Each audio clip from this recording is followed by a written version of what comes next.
So in this KOHO financial tutorial video, I am going to be showing you guys how to get travel insurance through KOHO Financial. So once KOHO Financial is opened up, go to the bottom right, press on Explore.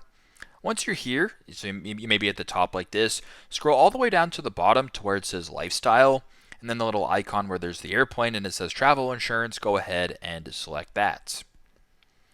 Once you're on this page right here, you can go ahead and read more about travel insurance, which is powered by Walnut. So you can see the different coverages that are available.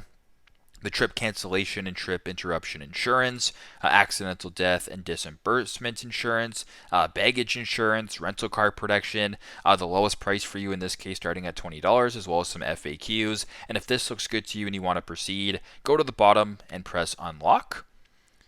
So once you're on this page, you have to go ahead and actually upgrade your plan. So in this case, you can see all the plans right here, or if you want to upgrade to the everything plan, that's how you guys can get travel insurance here. So planning a trip, do it with KOHO Everything, unlock travel insurance access, no foreign transaction fees, as well as some other features with this. So if I were to go to see all plans right here, if you have to go with the everything plan right here, this is the way for you guys to have access to travel insurance, whereas the other ones, actually no, this one does as well, the extra plan, as well as the essential plan. But obviously, depending on the plan that you have, will then grant you different access to different plans. So pretty simple, pretty straightforward, but that's how you guys can get travel insurance on KOHO Financial. Thanks again for watching, and I hope this video helps.